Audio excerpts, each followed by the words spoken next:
Spider-Man 2 is considered one of the greatest superhero games of all time, alongside the Batman Arkham games, the prototype and Infamous games, and of course its spiritual successor, Marvel's Spider-Man for PlayStation 4 and 5. All of those games, however, came out significantly later, all but the last not coming out until 2009, with the last coming out 9 years after that in 2018. My point is that Spider-Man 2 was a pillar standing in a field of grass and held the title of Best Superhero Game for years. But is the love for this game misplaced, just nostalgia, or does it stand up to its name as one of the greats? Welcome to my review of the game based on the best Spider-Man movie of all time, Spider-Man 2. Disclaimer, while we did play through this game on the channel, Part 7, the supposed finale, was unfortunately lost due to filing errors. And so, Part 6 is instead the last part of the playthrough on the channel. That said, the parts of the game that were in that episode will be playing in the background of this video, albeit without any sound. Hopefully, that is a good compromise. Now back to the video. Story. Before we get to the story itself, it's worth mentioning something I brought up in passing in the last video essay. This is obviously a movie tie-in game, and my main issue with those is that the people making the game don't always have access to the full plot of the movie. They often know the main plot points that need to be hit, but they have to build the story of the game without knowing how the movie is going to play out. In this game, for example, Doc Ock doesn't have his accident until mission 10 out of 17. That's more than halfway through the game. More importantly, though, is that the plot of the movie revolves around Peter bottling up his feelings, leading to him mentally suppressing his own powers. It's a great story, and forms the primary focus of the best Spider-Man movie we've ever had, but it doesn't translate to a video game as well. So don't expect a retelling of the movie here, though it does keep the themes of Peter's duality and the costs of being Spider-Man, as well as those of Peter Parker. However, they're more external costs than internal ones. To better explain what I mean, it's probably best I get into the actual synopsis. The game begins with a fly-through of the city, showing off the, for the time, incredible scale of the open world. We'll get more into the open world in the Traversal section, though. While flying through the city, we circle around the Chrysler building and see our real primary story hook, Black Cat. Every time I play this game, I forget that she's there in the opening, but it's a pretty cool hint of what's to come. The camera eventually centers on our wall-crawling friend staring longingly at a billboard of the girl next door, Mary Jane Watson. Aside from how creepy that is, it also sets up that this cannot be the same Spider-Man from the last game, as that Spider-Man got to be with Mary Jane, and it was implied that she knew he was Spider-Man. However, due to things later in the story, it has to be the same person. But again, all that will come with time. We get to start with the tutorial narrated by Bruce Campbell, who did cameos for the tutorial of the first game, but was featured much less prominently as many people didn't play the tutorial of that game. I certainly didn't. His dry humor and coarse insults are annoyingly charming, and you can get a healthy dose of them with him voicing over hints found throughout the whole city. Once you've either finished or skipped the tutorial, we can start the actual story. It begins with Peter telling you that you have to get to Dr. Connor's class at Empire State University. However, this game has kind of a pattern to a lot of its missions. With Peter on his way there, he hears a cry for help and regretfully swings over to see what's happening. He lands and a security guard tells him to not let them get the case. Them is a group of thugs that attack a woman and take a briefcase from her. We quickly put them on the ground and retrieve the case.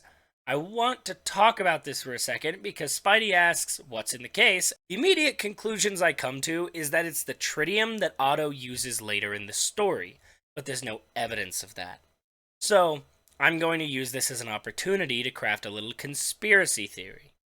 Let's assume that aside from the MJ thing mentioned earlier, the games for Spider-Man the movie, Spider-Man 2, and Spider-Man 3 all take place in the same universe. In the first game, we had the Scorpion act like he was escaping from someone and says he won't let us take him back. In this game, we don't get the Scorpion, but we do have this mysterious case. And then in Spider-Man 3, we see the return of the Scorpion with a company called Mecha Biocon that managed to remove his suit and place some kind of control rods in him. I think it's possible that this person with this case worked for Mecha Biocon, and there's something else that happens a bit later that I think supports this. For now, though, we return the case to this woman and try to make it to Doc Connor's class. Unfortunately, Peter catches him on his way out of the building. He's late again, and Connors tells Peter that he needs to get his act together or he will fail his class. Peter has a chance, though. He's writing a paper on a prolific nuclear physicist named Dr. Otto Octavius, a name that we're going to be getting familiar with very soon. This game is in a rush to move on, though, so we need to get a move on to our job, delivering for Mr. Aziz's Pizza. It's an introduction to a fun little mini-game where you drop off a couple of pizzas in exchange for some points, which makes this a good time to go over the to-do list. There are 17 chapters in the game, with each getting its own to-do list. Normally, you have to do the chapter's story mission, which you can sometimes start right away, but will sometimes activate after swinging around for a bit, doing other things. Think of it like in Spider-Man PS4, where between some story missions, Peter says he should go on patrol. Then there's a certain amount of points you have to earn, increasing with each chapter, which can be earned through a handful of methods. You get around 1 to 200 for stopping crimes or interacting with citizens. You get a handful for collecting tokens, reading hints, or entering hideouts hidden around the map. Then you get a decent chunk from certain minigames that increases each time you do those minigames. Pizza delivery is one of those minigames. You also use those points to buy upgrades throughout the game, normally being required to buy a certain ability per mission on your to-do list. The story bits tend to be kind of short, so most of how you spend the game will be by doing whatever a Spider-Man can to keep the city from falling into chaos, and paying Peter's rent. But there's more to this character than just the spider. There's also that pesky man part at the end there, so we have to keep Peter's social relationships going too. We managed to get across town to meet with Harry Osborn and Mary Jane Watson, who have a little more presence in this game than the last. MJ, rather than being an object that Spider-Man has to save, instead represents Peter's humanity and his desire to have a normal life. The beginning of the game tries to express that Peter and MJ are actually friends and maintain a healthy relationship, even if both of them want to be more than just friends. Harry, on the other hand, only shows up 3 times through the course of the game, and unfortunately he's once again not really necessary in this game.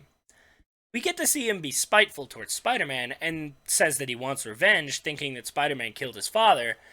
I mean, we did make out with MJ over his dead body, but unlike in Spider-Man the movie, the game, the tie-in, the experience, Harry doesn't get his own section in Spider-Man 2, despite how amazingly fun that would be. So the little we get of him in the main story is all there is. Unlike MJ, he doesn't even get a side mission. So we don't get the character growth that we do in this movie. In the movie, we see him so desperate to be his father that when his one prospect falls through, he falls back on blaming Spider-Man and lashes out at his best friend, leading him down the path of revenge we see completed in Spider-Man 3. In this game, however, we just see that he's angry, and it's a pretty big jump to go from this... Peter? How can you be Spider-Man? Spider-Man killed my dad. My dad loved you like a son. Like a son. Harry, we don't have time for this. to this. Harry, please! I didn't kill your dad! Shut up! I don't want to hear any more of your lies. We go back to patrolling the city, only for Peter to remember he promised MJ to meet her that evening. As far as I can tell, the only reason they meet is so that MJ can give Peter a ticket to her play, which just seems weird. Like, you could have mailed it, or had him come over to your apartment. Instead, they meet outside the museum, and she tells Peter that she's seeing someone. Unfortunately, Peter barely even hears her because he sees a group of thugs breaking into the museum. Never a dull day in the webs. So Peter ditches Mary Jane with a promise to call her as he's running away. This guy's a real piece of work. He goes into the museum and makes short work of the thugs stealing the art. It does kind of make me wish we had more stealth mechanics like in the first game, but there wouldn't be much chance to use them in this game, and we get good stealth sections in later Spider-Man games, so I'll just live with slamming them back and forth on the ground until a concussion is the least of their worries. Once he's put several men in traction, Peter hears a giggle from above and looks up to see...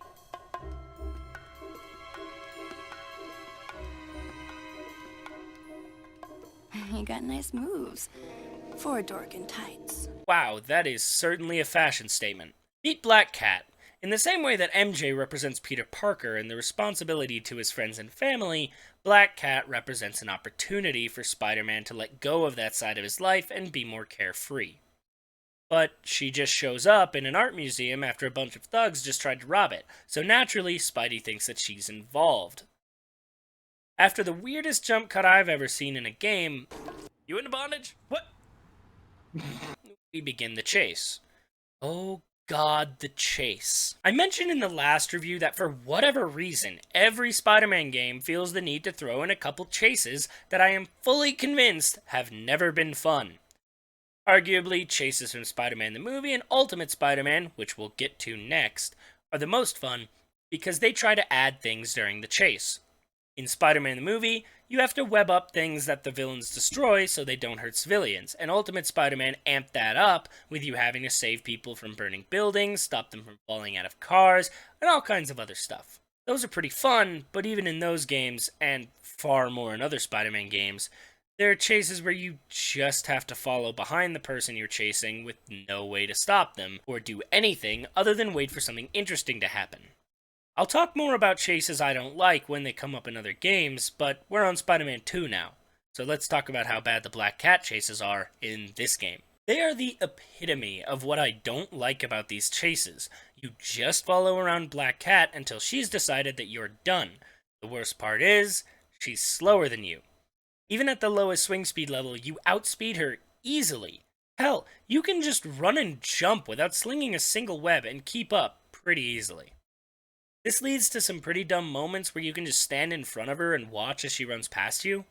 It's infuriating because it happens 6 separate times. During the playthrough on the channel, I just cut most of the chases out of the videos because nothing happens.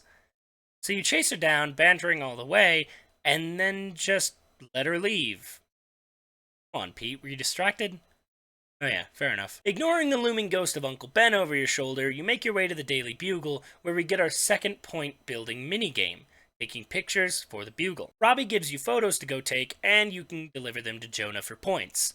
I like that the first one, which could theoretically be the only one you do, takes you to the top of the Empire State Building. There's a lot of references to this game in Insomniac's Spider-Man game, and I think this could be the one that people don't think of. I don't know, maybe I'm looking too far into it. I mean, it's the Empire State Building. It's like the first thing people think of when they think of New York. I have the dumbest rants. Anyway, bringing the photos back to Jonah, he gives you your lunch money and you leave him to his ramblings. On the way out, though, you hear an explosion in the distance and swing off to investigate. Naturally, it's another robbery. This time a group of thugs accompanied by a large man in a rhinoceros suit. Of course, being the Rhino himself. And so, we come back to my little conspiracy theory. The Scorpion in Spider-Man 3 is being controlled by Mechabiocon, and who do they have him go after?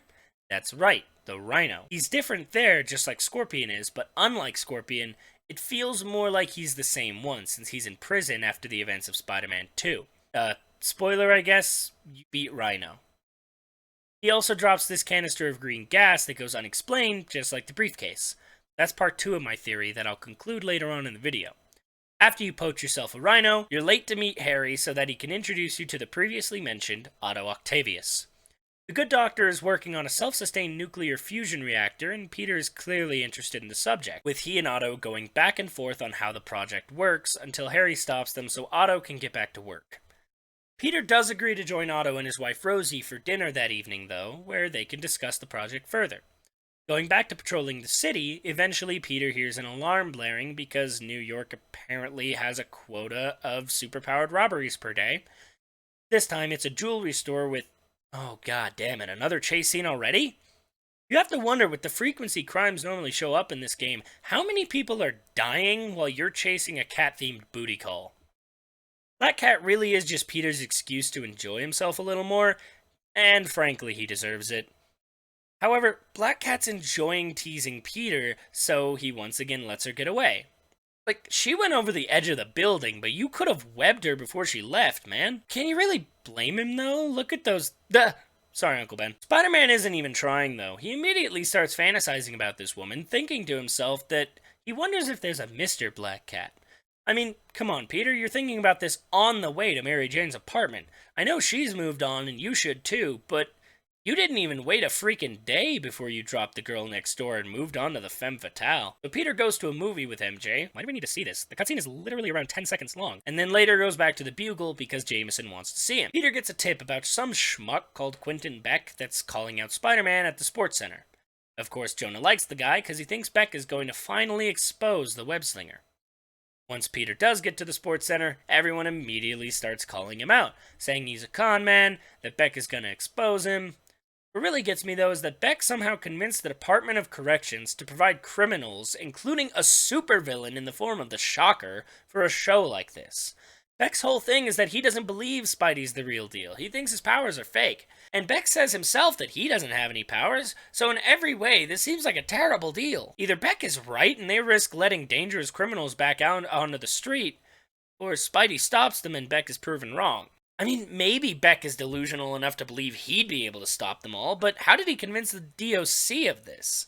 Thankfully, Beck is an idiot, and we're pretty good at this whole superhero thing. But this isn't good enough for Beck, so he pulls out a giant laser cannon. Wait, isn't he supposed to be a special effects artist? How does he have any of this stuff? A jetpack, a laser cannon, fucking tractor beams to pick up the criminals? I love special effects. I spend more time watching behind-the-scenes videos than I spend watching movies. What fucking special effects expert would have any of this? Order crew, get on this. Do you have this stuff? Do we need to worry about you fighting superheroes sometime soon? Why? Have you considered it's because you said... Did Shocker just escape? Oh, I guess Herman is here too. That's probably important. Of course, Beck is a bigger sham than he claims you are, and you humiliate him without even having to throw a punch. You leaving him to let his adoring public tear him a new one and head off to make your dinner with Octavius. For once, Peter manages to make it somewhere on time and gets to have a proper sit-down with Otto. So at least he'll be able to get that paper done for Connors. They don't say that in the game, but I wanted to bring it up because something has to go right for Pete. Not too much, though, because naturally, the dinner goes on too long and Peter's going to be late for Mary Jane's play that he promised to go to. But he only makes it in time to see Mary Jane leaving, which, as someone with personal experience in stage acting, means that he missed the end of the play by at least an hour, not even mentioning the beginning. He does, however, get to see MJ's hot new fiancé, John Jameson. Yeah, Peter isn't thrilled to hear that the woman he loves is shagging the son of his greatest critic. Small world. You know what we haven't had in a minute? That's right, a fucking chase scene. Buckle up, boys and girls, because Black Cat finds you watching Mary Jane and only thinks it's a little weird that you're creeping on women from a rooftop, and tells you that she found the hideout of the guys who robbed the art gallery, and presumably the jewel store, if you're interested. You follow her, God, these chase scenes suck, and find a group of thugs loading a truck. The two of you jump down to take out the would-be Perugias, and Spidey remarks that the two of them actually make a pretty good team. Of course, he's talking to thin air because Cat made off with one of the sculptures the poachers were trying to pilfer. He beats himself up for not watching her more closely, but, I mean, come on, Peter. After the last 2 times you let her get away, is this really a surprise? The next morning, it turns out we weren't finished with Beck's tests because he calls on Spider-Man again, this time at the theater. Peter, of course, hears about it from Jonah, who says Spider-Man rigged Beck's last tests. Whatever you say, you funky little newspaper man. We swing on over to the theater, but Beck is nowhere to be found. Instead, some alien monster called Mysterio is destroying the theater. We save the people still inside and take down Mysterio's robots, only for the fishbowl-headed visitor from the stars to tell us that he isn't really at the theater. Instead, he's using his futuristic technology to replace the Statue of Liberty with the visage of himself. So we hurry to see for ourselves, and sure enough, the alien invasion has begun. We use Mysterio's ships to get up to the statue and destroy 8 orbs projecting a force field over the statue. This frickin' mission, man. It is ridiculously difficult to stay up at the top to break the orbs. The best method I found is to swing towards the center, then web zip out towards the edge. You get within around 10 feet of the orbs and hit the attack button, Spidey will magically gravitate towards them, allowing you to break them. If you fall, just go to one of the UFOs and it'll soar upward to get you back to the orbs. Once you've broken all 8, just swing to the center to get to the brain. I don't know why the mothership has a brain, and why breaking it turns the statue back to normal, but I guess aliens are just too advanced for me to understand. Mysterio tells you to meet him at his hidden fortress, where he will defeat you once and for all. Somehow Spidey just knows where this is, and goes to an apartment in the East Village. Mysterio really is brilliant. Hiding his fortress in a normal human apartment? No one would ever expect it. There's a hidden door behind a bookcase that Spider-Man can't help but express his amazement for. Mysterio, you brilliant fiend! Deep under the apartment, there's an underground carnival.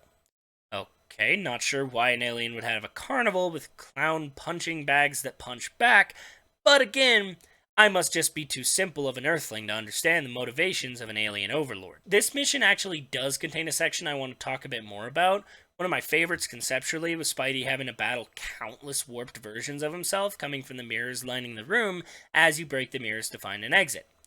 Unfortunately, this mission is just a little too unforgiving. Copies can use ropes that work like your webs do to pull you around the room, forcing you in front of more mirrors that quickly spawn more copies until you're completely overwhelmed.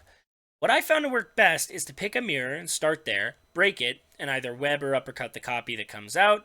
The copies float down rather slowly, so you can keep them in the air pretty easily. But just make sure you're quick to get them in the air in the first place.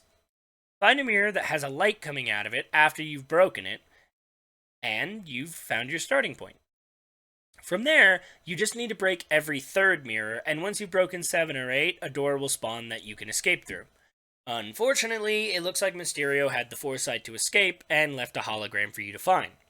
There's no more leads to follow, and Spidey remembers he has to make it to Otto's demonstration of his reactor. The reactor goes unstable, just like it does in the movie, and Spidey is forced to step in and stop it. Otto thinks Spidey will ruin everything and tells him to leave, but both he and Rosie are struck by stray pulses from the reactor. Rosie's killed, and Otto is knocked unconscious, though the control chip for his arms is short-circuited. Spidey manages to stop the reactor. Ow! Fuck! Stop! Now! Fuck! Ow! Not fair! Go! Nope. Fuck! Nope. Nope. Stop! Nope. Fuck! Go! Nope. Fuck! But regrets that he couldn't help Otto or save Rosie. Peter goes back on patrol until he remembers that he's late for Dr. Connor's class again, and we speed over to ESU. On the way, some of Mysterio's robots try to attack you, so we quickly add them to the scrap pile from before. The guy himself doesn't even show up, he really is just a master of mind games. While we were distracted though, Dr. Octavius shows up to Connor's lab asking for help. The arms have been fused to him and he rambles about killing someone, presumably the doctor's working on it. Connors tells him to calm down and Octavius freaks out, attacking Connors and escaping, promised to rebuild his machine and avenge Rosie's death. As Peter's finishing off the robot sent by Mysterio, he finally makes it to Connor's lab, only to find the doctor himself on the ground, knocked unconscious. Otto. No! No! No! Well, unconscious enough by a mysterious assailant. Pete takes him to the hospital and muses about what Connors could have meant, and decides to take his mind off of it by going to the Bugle for some work. Only to find Jonah talking about how Peter's mentor, Dr. Octavius, has killed the doctors working on him. Dr. Octopus has been born, and Peter is about to meet him face to face. Peter goes to the bank to meet Aunt May to help her get a loan, but they're interrupted as Doc Ock arrives to acquire the funds he needs to rebuild his machine.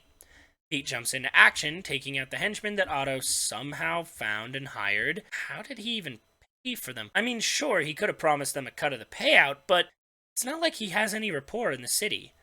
Guess those arms are convincing enough, though. He escapes with Aunt May as a hostage, Spidey managing to catch the bottom of the helicopter Ock's escaping in. Okay, how did he pay for that? Arriving just in time to save Aunt May from the train tracks she's been left on. This gives Ock a chance to escape, of course. Really though, May, you had at least a minute or so before the train reached you.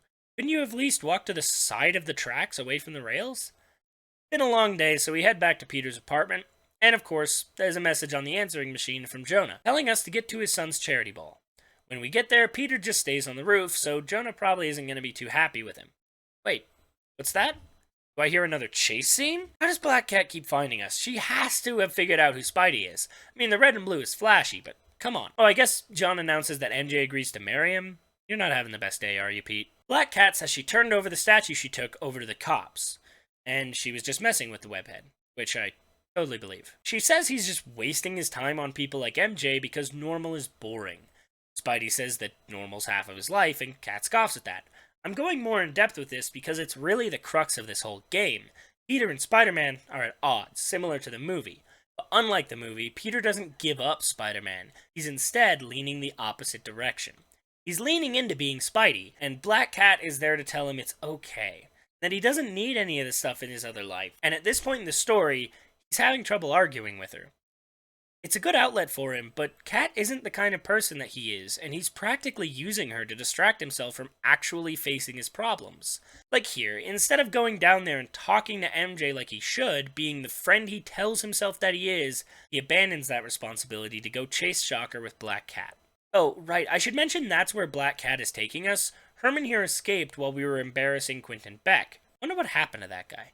and managed to get his gear back after we put him away in the first game. This is what I meant when I said that this game has to take place in the same universe as the first game, even though it can't. Look, I can get over some plot holes if it means I get to reintroduce the cushion to my fist. Fun fact, completely unrelated to the story, but you can kind of skip this and a later fight by crawling across specific parts of the wall so it doesn't trigger the cutscenes. You can go in and beat up the boss without them fighting back, then go trigger the cutscene, but the boss will have lost all their health going down in a hit or two. I was watching a GDQ speedrun of this game while writing this and found that out. Thought I'd share. Regardless of how you do it, you and Black Cat tease Shocker until he gets mad and runs away, attacking Cat to distract you. You really could have just webbed him, Spidey. Come on.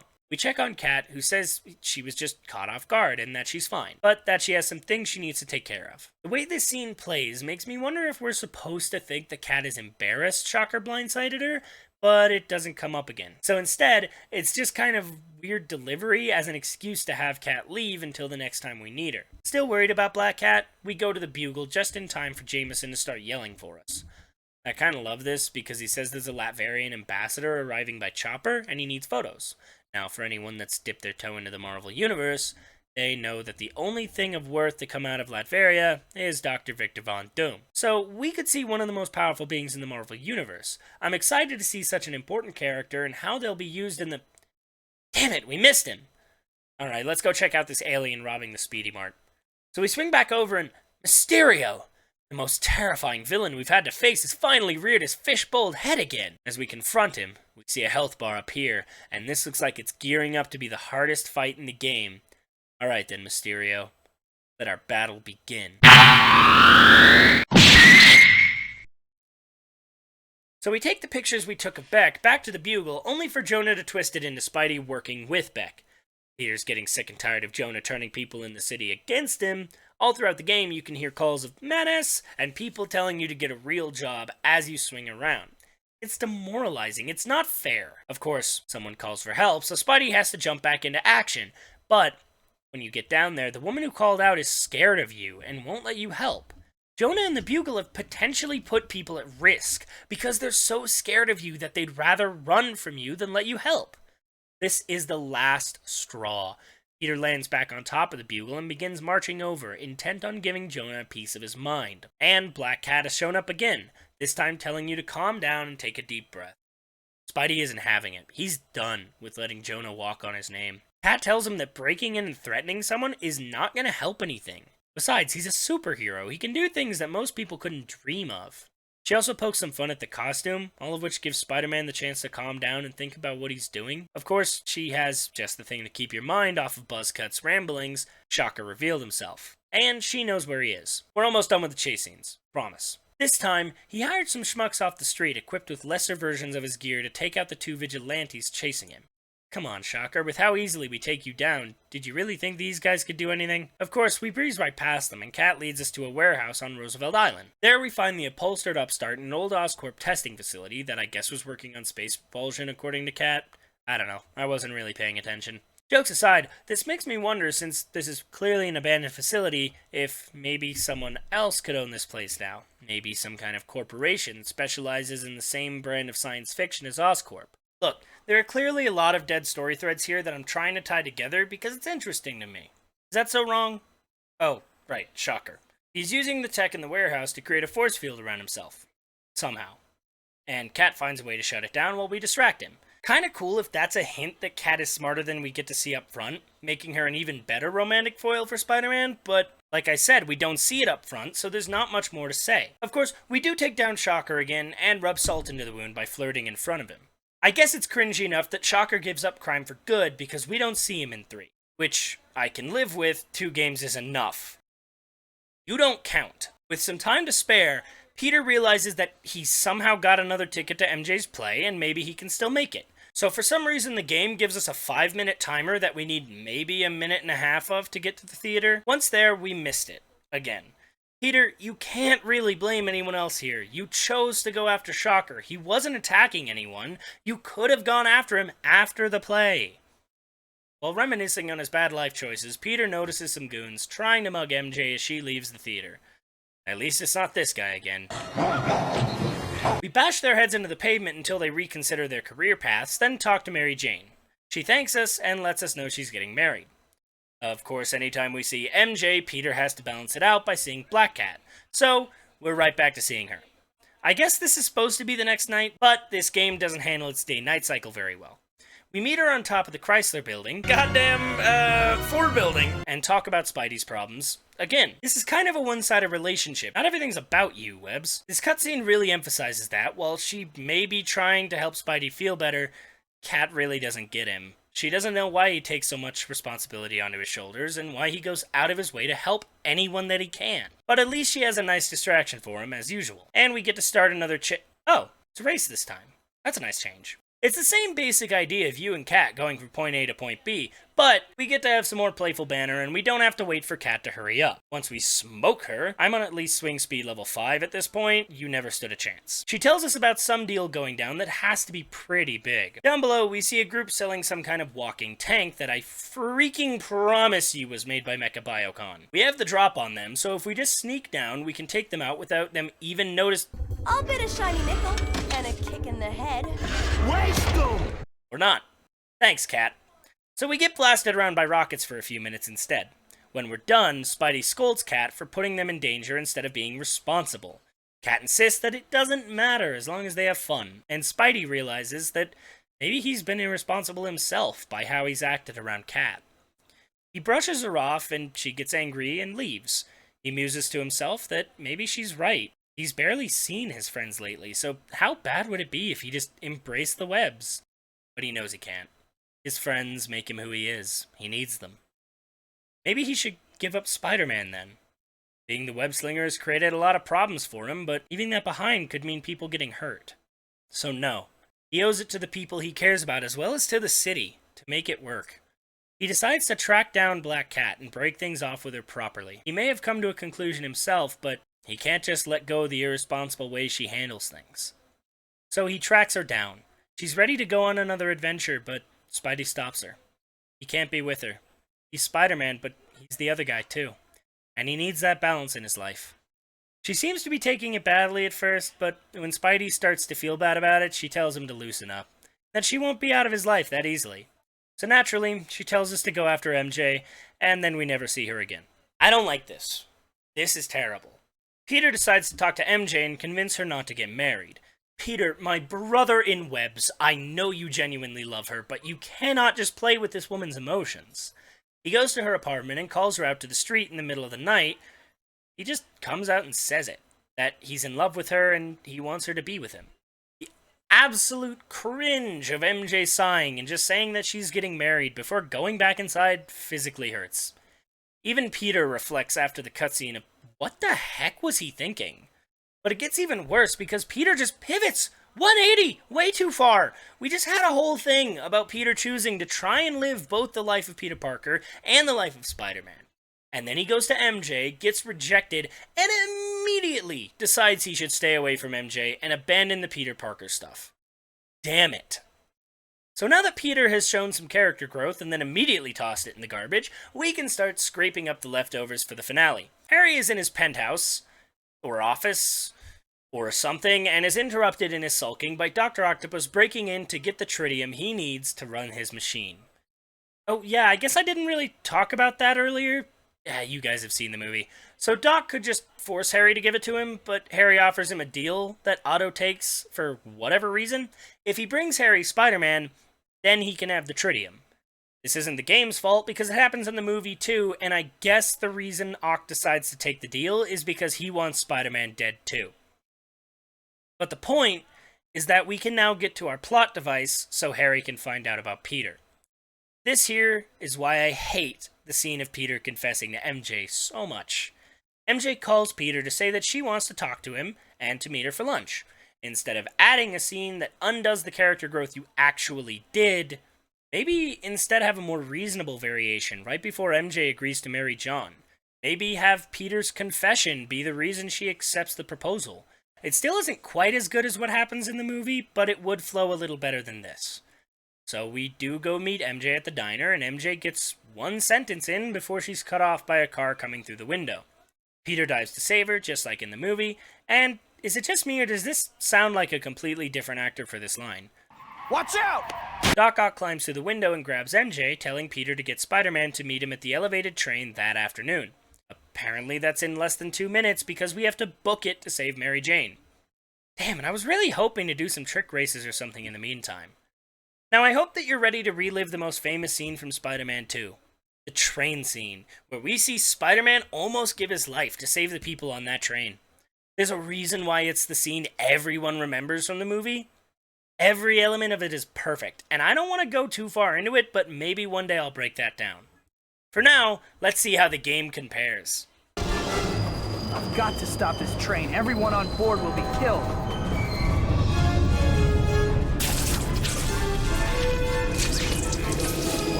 Wow, that is pathetic. Moving on. So Otto takes Spidey's body back to Harry and retrieves the tritium, and I guess just walks out the door. I'm sure there'll be no problem with that. I gotta say that Josh Keaton is really trying here.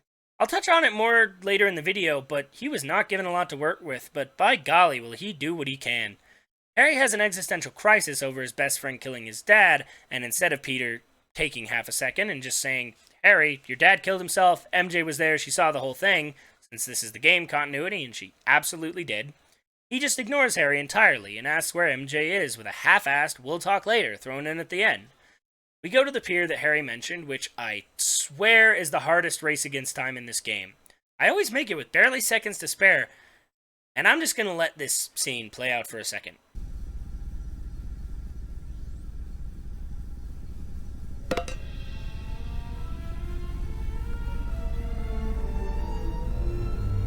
At last. My masterpiece recreated. Oh, Rosie, if only you could see it.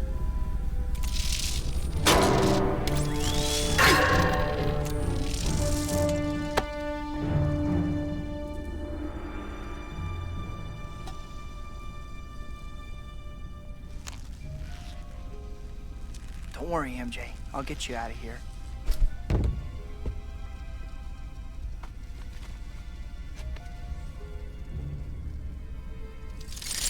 Ock knocks Peter's mask off, revealing his identity to both himself and Mary Jane. Alternatively, from the movie, this makes Otto double down on his convictions, saying Peter was sabotaging him from the start. What confuses me is that he says he'll kill Mary Jane first, then Spider-Man, but you don't pull her to safety or anything. Ock just makes no move towards her, so I guess he just changed his mind. Like before, you have to try and deactivate the reactor by shutting off what I guess are power sources. Whatever they are, this last one was placed here by the devil himself, and not even he can overcome the challenge he has created. Once you do get them all off, phrasing, the field condenses, but the reactor stays on, which leads to my favorite dumb line read from Toby in this game. It just isn't fair. This does, however, shut off Ock's energy shield that's kept you from attacking him. Now you can put the moves on him. This is the third boss fight with Ock, and it plays exactly the same as the other two. Once you've given him enough consecutive concussions, he gets knocked back against an electrical box. I think it's one of the same power sources we turned off earlier, and I guess it fixes the chip controlling the arms. He just kind of immediately becomes a good guy again. Could have written this entire thing differently by just having him knock the mask off after you beat him up a bit. Then seeing Peter's face could knock him out of his madness, more similar to the movie. With Otto back in his own mind, he realizes what his reactor could do to the city. He and Peter are just standing around talking though, so Mary Jane thankfully interjects with her scientific analysis of the situation. This is bad. Thanks, MJ. Otto tells you to get her out of here, and that he's sorry for all this. As Peter escapes with MJ, Otto sacrifices himself to stop the reactor.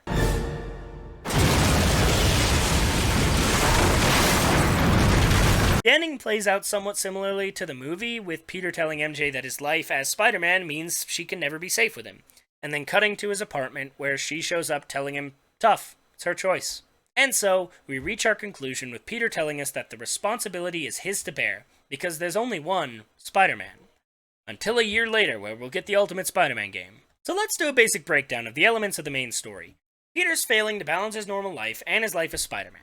He's losing Mary Jane as a friend because of this. He meets Black Cat, who gradually teaches him to be more carefree and to relax a little bit. The story revolves around Peter choosing between the two sides of his life, represented in no subtle way by these two characters. He eventually chooses to find a balance, whatever it takes, and he ends up in a true relationship with Mary Jane. That's the story. The rest is just set dressing. Most of the villains in the game are just there for boss fights, with the exception being Mysterio and, to an extent, Doc Ock. Mysterio pushes the story forward first by having Beck publicly call Spider-Man out, then later causing the Bugle to say that they're in cahoots. No other villain but Mysterio could have had this kind of effect, and it exists to push Spider-Man further down the path to choosing between the Spider and the Man.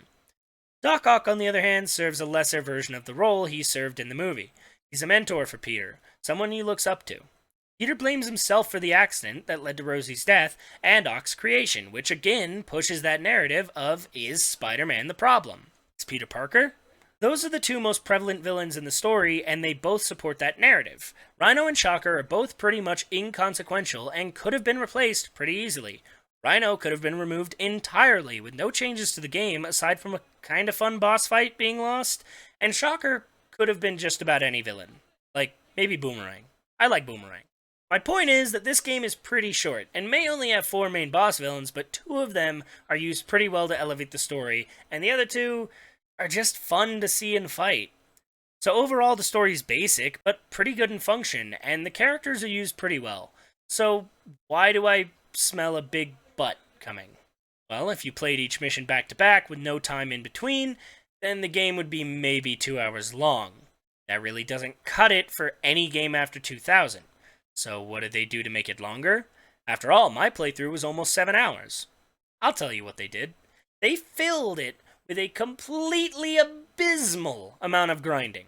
I touched on it earlier in the video, but each mission requires you to get a certain amount of points. This is normally around 3,000 hero points per mission. On average, the game awards you around 1,000 for certain story moments, and then the numbers I mentioned earlier in the video gaining you that other 2k. This means that you will spend more than 2/3 of the game just completing basic tasks or doing mini-games to grind out the next cutscene. And sometimes that's all the game will give you, a cutscene, before dropping you right back into the city to grind out more points. It's clear that this game was made as a sandbox to live out a day in the life as Spider-Man, stopping crimes, saving people, taking pictures for the Bugle, and going on dates with Mary Jane. And then you also get a neat little story in there if you want. I can't hate it for that, because the simple truth is that those parts of the game that you spend 2/3 of your time doing, they're really, really fun. We can talk about why they're good in their respective sections, but let me wrap this up first. The unfortunate truth is that the game wasn't made for the story, and while it's fun, sometimes it's a little tedious. They were told to make a movie tie-in game, so Doc Ock is the main villain. I'd be genuinely curious to see this game if Treyarch could have just made it all about Mysterio bringing Spidey's name down and pushing that narrative of Spider-Man versus Peter Parker. Because it's clear that that's the game they made, and they put Doc Ock in to promote the movie. So, I can honestly say that the story for me is going to sit at a decent enough 7 out of 10. I sat on the fence whether it was a 6 or a 7, but the interactions between Spidey and the biggest players, namely Black Cat, Mary Jane, and Mysterio, all kept me entertained throughout the game. If you like the Spider-Man 2 movie, you aren't going to find it here. But there's a pretty fun story that I think deserves its own praise, and its own judgments. Oh, I almost forgot. Before I move on to the next section of this video, I said I was going to talk about my little conspiracy theories.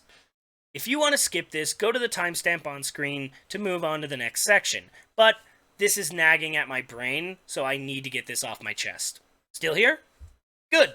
As of writing this, I've completed Spider-Man 1, 2, and 3. Earlier in the video I said I hadn't completed 3 yet, but this was added later. In Spider-Man 1, we had Shocker, Vulture, and Scorpion as side villains, with no explanation as to where they came from. Shocker and Vulture were teammates with clear history. We don't really get much of them. Scorpion, though, well, he claimed to have escaped from some place and was terrified of being taken back. He sees the hunter-killers and then Spider-Man and assumes both are sent to capture him. So he's familiar with advanced robotics and some form of cross-species genetics. He escapes at the end of his level, and we don't see him again until 3. So we'll get to him. In Spider-Man 2, we have Black Cat, Shocker again, Mysterio, and Rhino. Now, I have my own theories about Black Cat, but disregarding those, she clearly has powers in the form of enhanced strength, speed, and agility. She was also given some level of understanding regarding advanced tech, given how she handles Shocker's second fight, and her knowledge of the walking tanks. Shocker also shows similar understanding of this technology in his second boss fight, as well as connections across the city, not only to Black Cat, but loosely to Mysterio as well, because Mysterio's contest gave him the opportunity to escape, almost like it was planned. Mysterio is his own can of worms because while he's seemingly self-made and a special effects master, he utilizes technology including anti-gravity devices, cloaking tech far beyond modern capabilities, and far more in his war on Spider-Man. Finally, Rhino is working for someone, as is clear with his worry that the boss will be angry with him, and has been tasked to steal some tank of green gas. Then, of course, there's the mysterious briefcase found at the beginning of the game that we never get an answer on. Of course, we find out that Rhino works for the company Mecha Biocon in the third game, as well as Scorpion himself, proving a connection with those two. As for the others, perhaps they all gain their abilities in the same facility, with Cat and to a greater extent Shocker and Mysterio helping use and even create tech for the company. Shocker's gauntlets seeming to be similar in usage to Mysterio's UFOs in the Statue of Liberty fight. Then, of course, there's the lab that Shocker goes to power himself up. It's an old Oscorp warehouse studying propulsion tech, but it's clear Oscorp abandoned the place, so who's keeping the lights on? That's right, Mecha Biocon. That propulsion tech is the same as Shocker's gauntlets and Mysterio's force fields, and even the same as the force field that Rhino has in Spider-Man 3. It all fits. The briefcase at the beginning of the game could be anything, but what do I think it is? The plans for the walking tanks that get distributed among the city later and show up again in Spider-Man 3. And who is it that leads us to Shocker, the propulsion lab, and the walking tanks? Why, Black Cat, of course. Maybe she's trying to sabotage her old keepers. Maybe she's trying to cover their tracks by staging things to look like Spider-Man was involved. Who knows? Perhaps that canister that Rhino was caught trying to steal contained some form of the goblin gas. Maybe Mecha Biocon was trying to make their own goblin. Perhaps a hobgoblin. Maybe we would have seen the conclusion of this conspiracy in the cancelled fourth Spider-Man game that we never got to see. For now, we'll never know, but if you ask me, this company that we take down in Spider-Man 3 was a lot bigger than we ever realized. Combat. The combat in this game can be boiled down to 4 buttons: the attack button, the web button, the dodge button, and spider reflexes.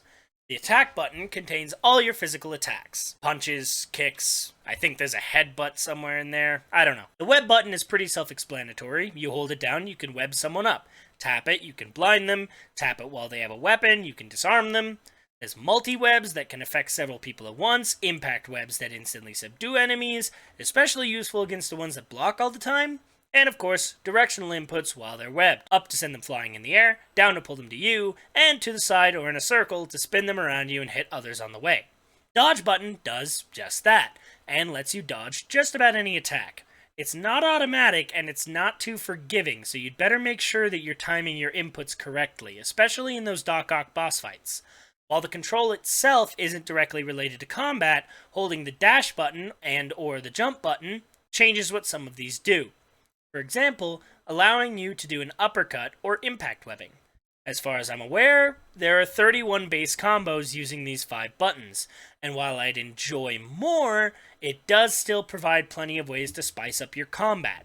I'd have to say my favorite 2 would be the Super Web, which is an infinite combo that allows you to subdue your enemies and gradually take them out, and the Web Hanger. Every Spider-Man game should have a way to get enemies out of the way, even if only temporarily. In Web of Shadows, you can stick enemies to walls. Spider-Man 3 has its own web hanger, that's way more fun, and Insomniac Spider-Man allows you to actually take enemies out permanently if you stick them to a wall. This game's version is a lot more basic, webbing most enemies by the leg and tying them to a lamppost or anything else that hangs over the streets. This is a good way to get opponents to stop attacking you so you can focus on others.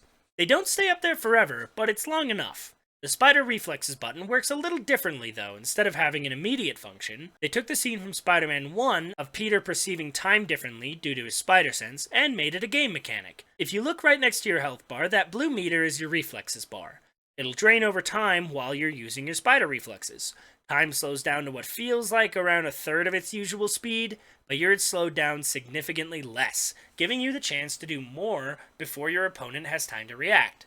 It also enhances your spider sense, not only telling you when danger is near, but giving you an exact location, as well as widening the window you have to react.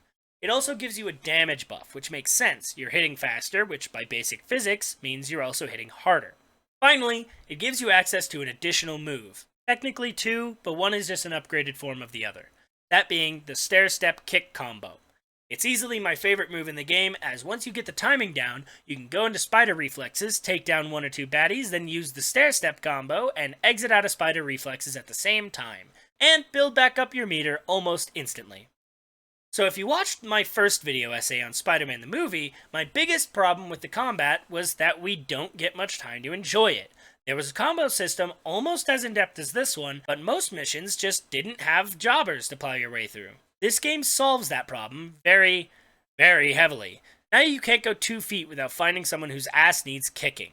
There's a multitude of eccentric jobbers that evolve over the course of the game, adding in Mysterio's robots after they're first introduced, Ox costume henchmen after the bank heist, and the walking tanks after you catch thugs selling them with Black Cat. So, you have plenty of jerks to beat up. I will say that I wish certain enemies had moves that were more or less effective on them, but unfortunately, the stair-step combo is the best against just about any non-boss.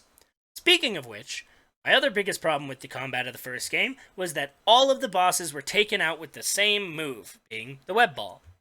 In this game, they solved that by making the web ball do no damage.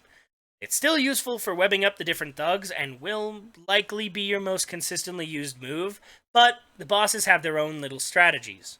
I already mentioned that you can cheese the shocker fights, but if you do them normally, you can use the rising shoulder charge to do some massive damage. Just charge a jump, hold the sprint button, then attack when you're near shocker. By the time Rhino shows up, you don't have many moves, so you just dodge his attacks, then gradually chip his health with punches. Mysterio only confronts you directly in his last mission, you smack him once and he's done. Doc Ock, though, has my favorite fights, because in all 3 of his fights, you can dodge his tentacles and web them to the floor.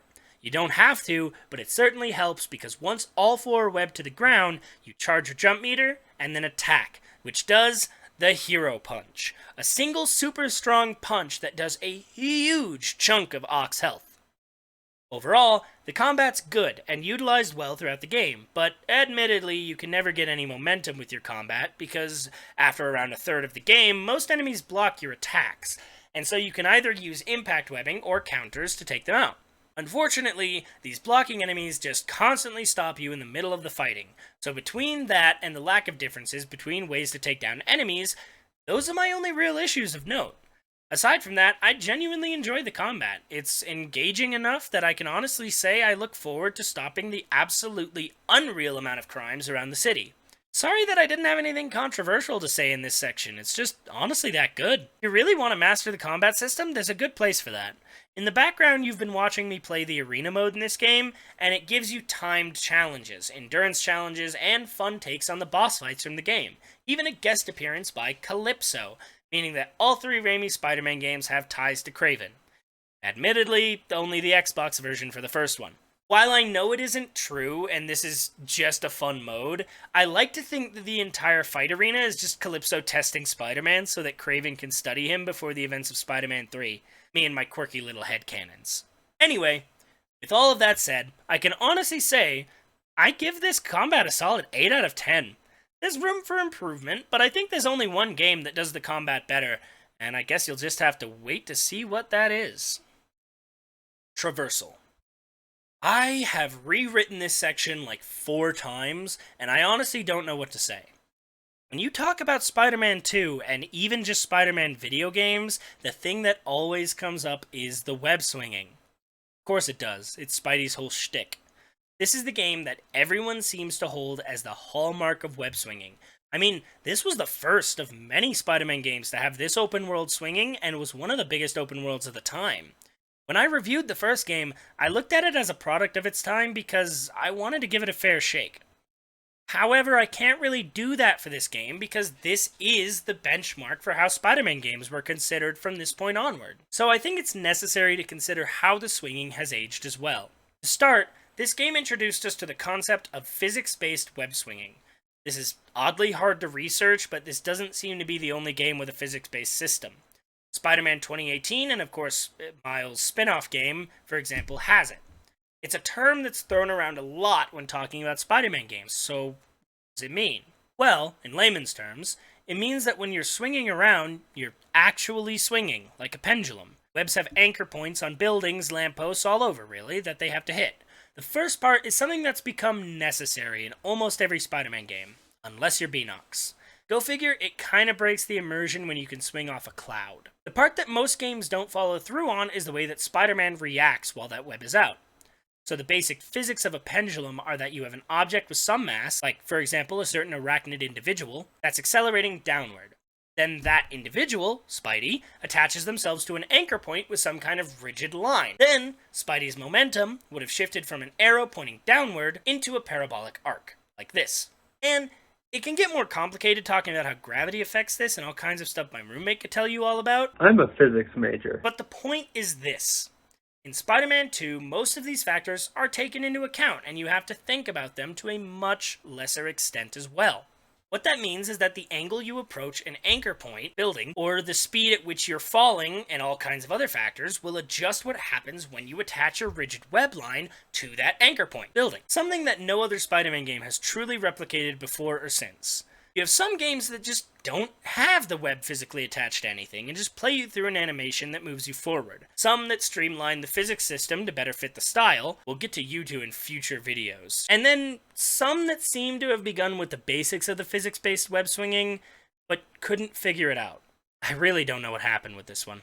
The reason that this matters, and why it makes for such an enjoyable swinging experience, is because it not only adds weight that you can feel to each swing, but it rapidly propels the skill ceiling into the stratosphere. For as much as I love Insomniac Spider-Man games, and we'll talk about them at length when we get to them on the channel, there isn't a lot of weight behind the movement. The games are quite floaty and don't allow for a lot of customization. Sure, you can go off of your web into parkour, or in Miles' case, even some Venom tricks, but there's only so far you can go. Spider-Man 2 takes much longer to get good at, but the more time you put into it, the better you can get. The faster you can make Spidey move. Obviously, it's not as cinematic as something like the Insomniac games, and that has its own praises, but Spider-Man 2 did something that's never truly been replicated, and that makes it one of, if not arguably, the single best web swinging to ever grace gamers' eyes. I could stop there and give this a 10 out of 10, but Spider-Man moves around with more than just webs. He does everything a spider can. That includes running, jumping, and scaling walls. Yeah, it's a sloppy transition. Live with it.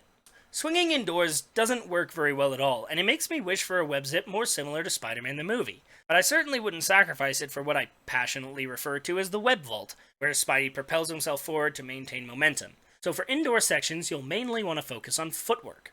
Spidey's running speed is fairly slow, but his sprint speed still outpaces the cars around the city, so it's not the worst way to get around. Spidey's jumping ability is incredibly fun to work with, as you can go 50 feet straight up in the air, use it to gain some momentum before a swing, propel yourself up, across, or away from a building, make some wacky infinite combos by bouncing off of enemies, then webbing them back to you, or doing this. Jesus may be able to walk on water, but can he swim on land? Are we on the fucking cruise ship in Call of Duty right now? Then there's the wall crawling. I have to be honest, there is nothing I dislike more than slowly reorienting yourself on a wall. It's slow and not very useful in most cases. Thankfully, there's more than one way to move up or across a building. Wall run is another aspect of Spidey's movement that's hard to master, but very worth it. When you're moving along a wall, Spidey will put one hand to it and begin sliding across it. You hold the sprint button and press the dodge button, he'll begin a wall run. This maintains your momentum while making sure you don't make yourself look silly to the people looking up at you by splatting yourself against a wall. It can also allow you to quickly gain height by sprinting straight up before jumping off into another swing. Wall run is honestly my favorite utility in the game, as it even works pretty well indoors, or if you need to carry someone over a burning theater floor without touching the ground, Mysterio. So as you can see, every element of movement is at its best when supplementing the web swinging. And that's good, because that is how you're going to be spending the entire game getting around. But certain missions where web swinging is not your goal can make it feel clunky and difficult.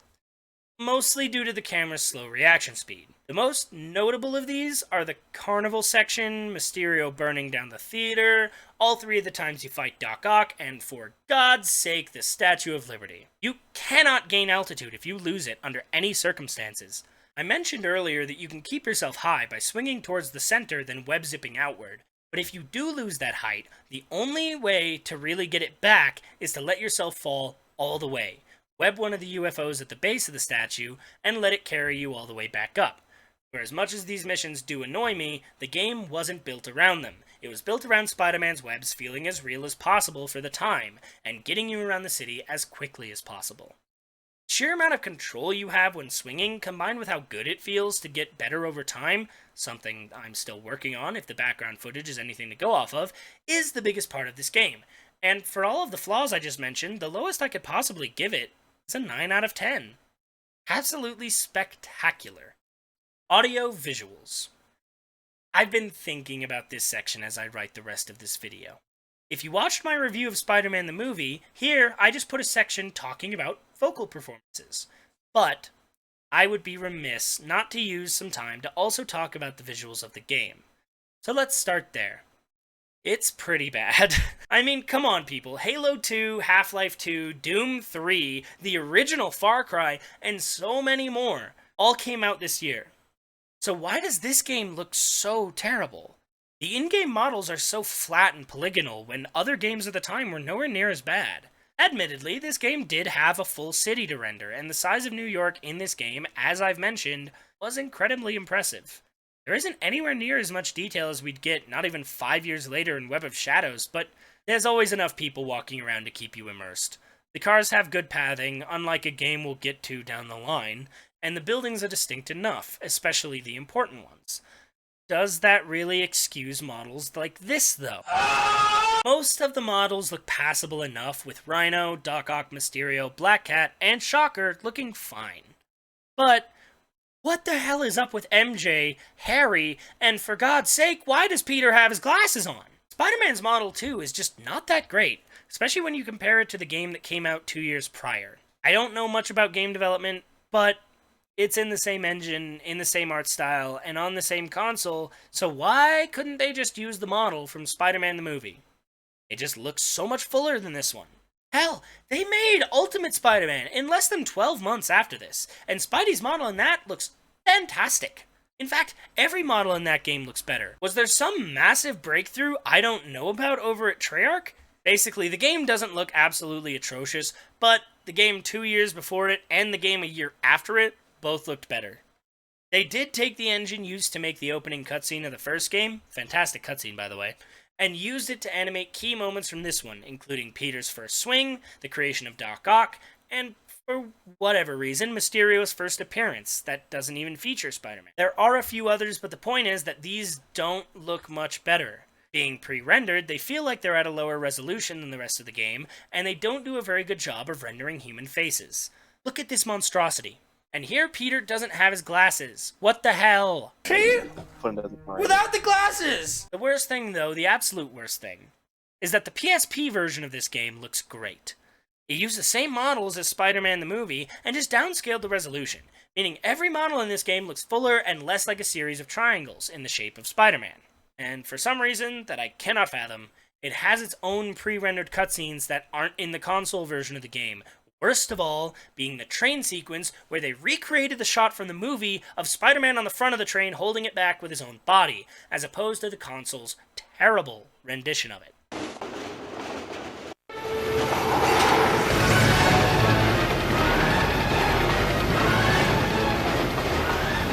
I've got to stop this train. Everyone on board will be killed.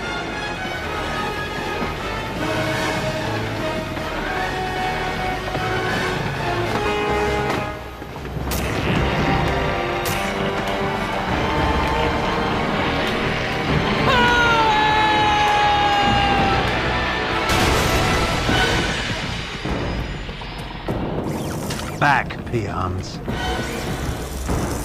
I have business with your savior. It was pre-rendered, they could have just used it in both versions. So yeah, the visuals of this game really are not its strong suit. So, is the audio any better? Specifically, the vocal performance by returning actors in Tobey Maguire's Peter Parker, Josh Keaton's Harry Osborn, and Michael Beatty's, got the name this time, Shocker. And newcomers with Kirsten Dunst and Alfred Molina reprising their respective roles as Mary Jane and Doc Ock, James Arnold Taylor as Quentin Beck, D. Bradley Baker as Mysterio, and Holly Fields debuting as Black Cat. The others don't need much introduction, but you might know Holly Fields from her roles in the Star Wars Knights of the Old Republic series as Nadia Grell, and as Princess Fiona in every Shrek video game ever made. Honestly, Beatty provided a good returning performance, but Tobey Maguire and even Josh Keaton seem to have gotten worse than last game. I can't blame Keaton because somehow he has even less lines than he had last time. Tobey, though, has no excuse. He was given much better lines to work with than he was in the first game and still reads them like it's the first time he's seen them. Thankfully, Molina and Fields understood the assignment, and every line read from them is a surprising break from the mediocrity otherwise. I can't say Dunst provided a terrible performance, but comparing it to her counterpart in the plot, Holly Fields, blows it out of the water. Admittedly, though, while not a performance I would say brought me to tears, Beck and Mysterio both have severely grating performances that made me hate them as much as I was supposed to. Funhouse of Doom! So, the same problem from the last game arises with the voice you hear most often, and even more often than in the last game, Spider-Man, being so frustratingly bad to listen to, is just as bad in this game.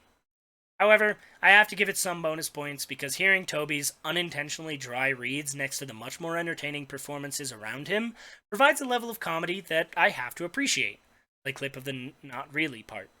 So, between subpar visuals and less than fantastic voice acting, I'm ashamed to say that it hasn't improved much since the last game, sitting at a pretty disappointing 5 out of 10. Half of the lines were genuinely good, the other half could only get praise if they were bad enough to be funny. Like I said at the beginning, this is considered one of the greatest superhero games of all time, one of the best movie tie-in games of all time, and certainly one of the best Spider-Man games of all time. The reasons why are clear, most obvious being nostalgia, as most people around my age and older would have grown up with this game. And that's not to say it isn't deserving of the hype. The swinging is some of the most fun I've ever had playing Spider-Man in a while. The swinging is some of the most fun I've had playing Spider-Man in a while.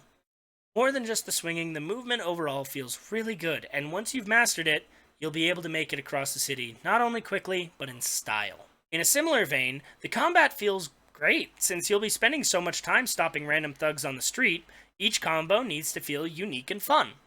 And while I can't say I use every move equally, everything has its place. And feels great to land. My favorite thing though will always be using webbed up thugs to knock down other thugs. Those two things are what the game was built around, and it shows, because they're incredibly fun. However, you can't just swing around stopping crimes. People love Spider-Man because of the stories he has to tell. And everything tied to that is simply subpar in this game. Visuals don't hold up, so the cutscenes aren't fun to watch. The voice acting is spotty at best, so listening to the characters interact doesn't grip me. And the story itself isn't that great, which is made even worse because it could have been. The basis of the story, the love triangle between MJ, Peter, and Black Cat, is the formula for what good Spider-Man stories are made of. Making Spider-Man face his desires and choose his responsibilities over that is the best. I even have to give them credit for not using Uncle Ben as the linchpin. Peter doesn't rebuff Cat because it's what Uncle Ben would want, but because he knows it's what's right. That said, the story is sloppily told, and Mysterio and Doc Ock elements simply get in the way of that good story. Everything else that I didn't mention so far, completely unnecessary to the game. Fun boss fights with Rhino and such, but you could take it out and it would change nothing. They had something as a basis here, but then took elements from the movie that were good, but don't work without the proper context, and threw them in here as well. And it just doesn't mesh.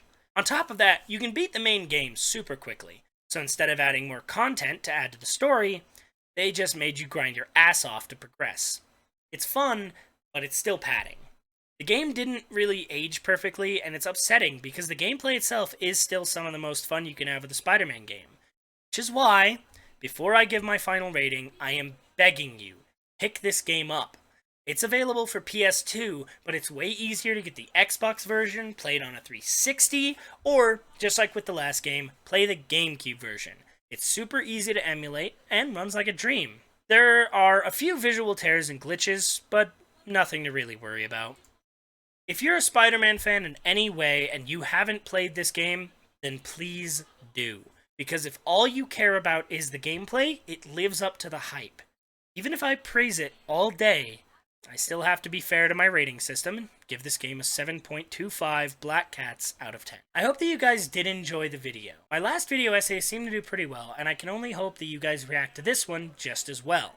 I put a lot of work into these, but I can't do them for a living. So if you can please do all the interactions you normally do, like, comment, sub, you know the drill. If you guys have any suggestions on how I can make these better, or even if you think I'm just an idiot or a menace for my rating, tell me down below. And of course, be gay, do crimes, and we will see you next time. Good day. Oh, I almost forgot. Something that I didn't do last time that I think it's high time we start doing, our villain counter. Quick breakdown, I will be including every villain from these first 4 games we played in the count and adding new ones as they appear. Really looking forward to the count by the end of the series. See ya.